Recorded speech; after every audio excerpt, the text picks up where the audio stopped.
What's going on, guys? Bob Buskirk here at ThinkComputers, and today we're checking out a CPU cooler from Scythe. It is their Ashura, so let's go ahead and take a look.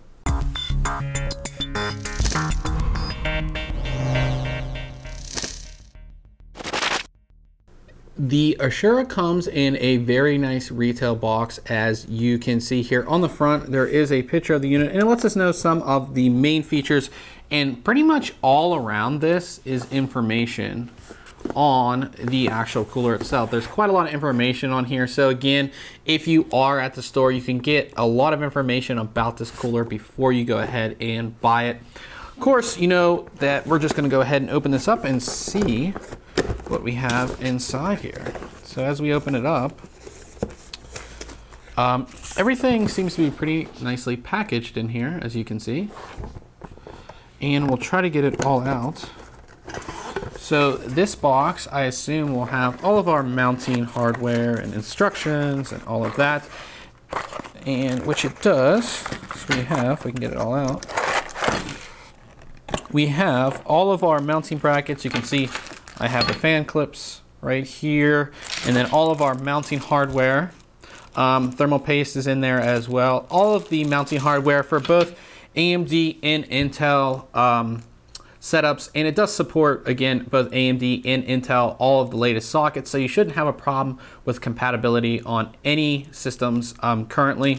Mounting bars, all of that stuff is in here. And then one thing I always like to do is take a look at the actual instructions, because we've seen CPU coolers that don't have good instructions, and then there's ones that do. You don't want it to be like IKEA, where they just have pictures and they don't tell you anything else.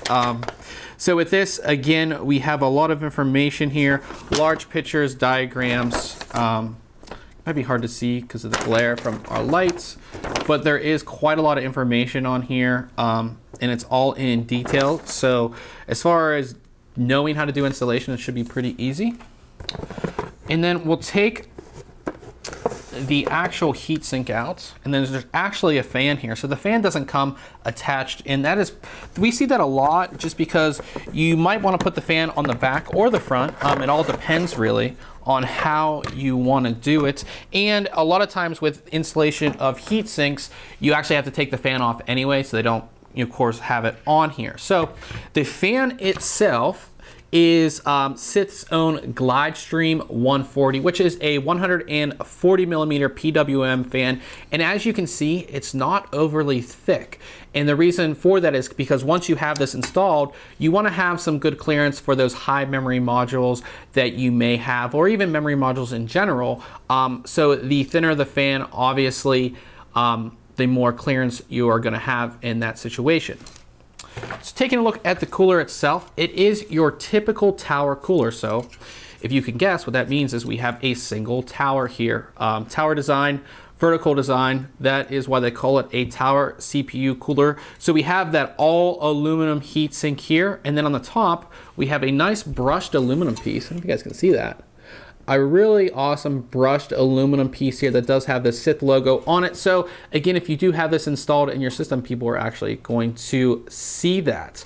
Moving down, we have some heat pipes here, and there are 1, 2, 3, 4, 5, 6 total heat pipes, and as you can see by their color, they are made of copper here, and those heat pipes, of course, go up into the heat sink. So the way this would work is that, of course, your CPU is going to generate heat here, which the heat pipes are going to then take that heat and put it up into the heat sink. And of course, the fan is going to exhaust that heat that is, of course, stored in the heat sink. That is how it works. Very, very nice design here, and it's kind of hard to see, but if you guys can see right down here, there's actually sort of like a little mini heat sink actually on the base as well. We've seen that in recent years with a lot of heat sinks. Just adds a little bit more cooling power on the actual cooler itself. And if we take a look at the base, I know it's gonna be hard to see in the video, but if we take this off, we have a nice base here as I'm looking at it.